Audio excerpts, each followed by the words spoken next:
Olá, tudo bem? Você sabe o que significa investigação preliminar no Brasil? Essa nomenclatura se confunde muito com o inquérito policial? Será que é a mesma coisa? E quais as modificações sofreram com o pacote anticrime? Essas e outras informações a gente vai passar aqui agora em rápidos comentários a respeito desse assunto tão complexo. Pois bem, a investigação preliminar no Brasil não é só sinônimo de inquérito, também o é. Contudo, ela pode ser feita de diversas formas. Por exemplo, através do próprio Ministério Público, através das casas legislativas, o Ministério Público através de suas promotorias de investigações criminais, as PICs, espalhadas em todo o Ministério Público, de todas as searas Brasil afora, e também as casas legislativas através das comissões parlamentares de inquérito, as famosas CPIs. Então, a investigação preliminar, em se tratando de matéria criminal no país, ela não é unicamente policial, não é unicamente gerenciada pela autoridade policial, mas foi a forma mais comum que o legislador, a norma, ela deu para que pudéssemos investigar alguma atuação criminosa. Por que isso? Eu digo isso pela forma de gerência, como a norma estabelece, tá? O Ministério Público, via de regra, participa da investigação, eventualmente faz requerimentos, mas não é tão comum como em outros países, por exemplo, como, por exemplo, a Itália, Alemanha, Argentina, em que o MP ele é um ator ali principal, ele está participando, o Ministério Público, ele, na verdade, a autoridade policial, o investigador, ele só trabalha requerimento do Ministério Público. Aqui não. Aqui a autoridade policial, como em muitos outros países, ela toma a frente da investigação e realmente se torna ali uma liderança, atendendo ou não a requerimento das partes, inclusive podendo negar. Tá ok?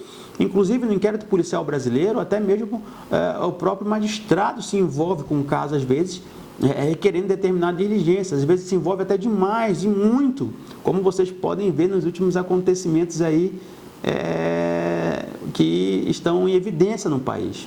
Isso é muito ruim, porque se um magistrado se envolve, e a gente tem a prevenção no Brasil, que diz que aquele que tomar o primeiro ato investigativo vai ser o juiz que vai julgar o caso, imagina só, aquela autoridade judiciária ou magistrado, ele já cria uma imagem mental ruim, tá? Daquela pessoa que está sendo investigada. Então, certamente vai julgar sem qualquer imparcialidade futuramente. E isso é muito ruim no sistema atual que estamos. Veio inovações como o pacote chamado anticrime, que permitem uma dupla avaliação. Terá um juiz chamado de garantias, que vai trabalhar nessa fase preliminar, e o outro que vai trabalhar na parte instrutória, na parte processual. Isso vai ser de um ganho enorme, infelizmente suspensa pelo ministro Fux. Mas voltando aqui na dogmática do inquérito policial, que é o mais comum, é o que a gente vê mais, até pela própria norma, que também infere a isso, em que pesa as modificações legislativas, jurisprudenciais constantes a respeito do assunto, que tendem a sempre colocar o Ministério Público em evidência desse procedimento investigatório e o magistrado mais afastado com a imparcialidade que deve lhe ser inerente. Tá?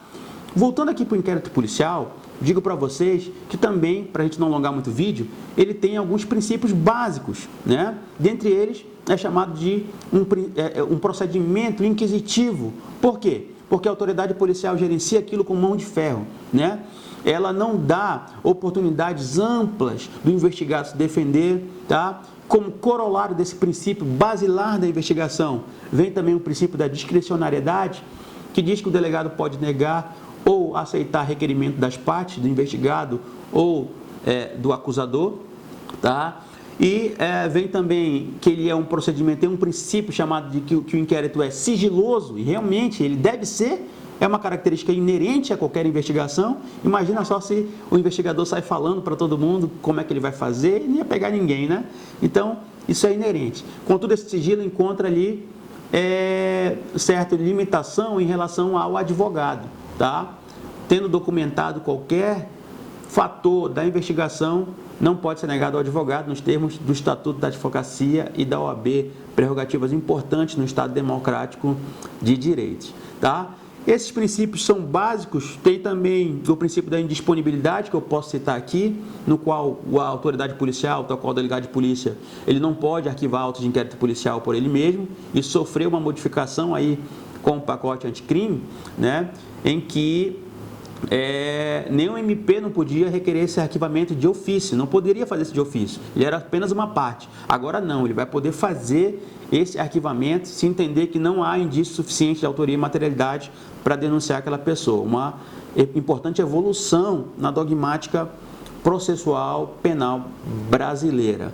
Gente, tem muitas outras coisas que a gente pode falar a respeito de prazos, por exemplo, continua os mesmos do que a gente já vem tratando há alguns anos, 10 dias se o investigado estiver preso, improrrogáveis, tá? Passando desse prazo não finalizado o inquérito policial, a prisão se torna ilegal, 30 dias se estiver solto, podendo se prorrogar por quantas vezes forem necessários para a elucidação do fato.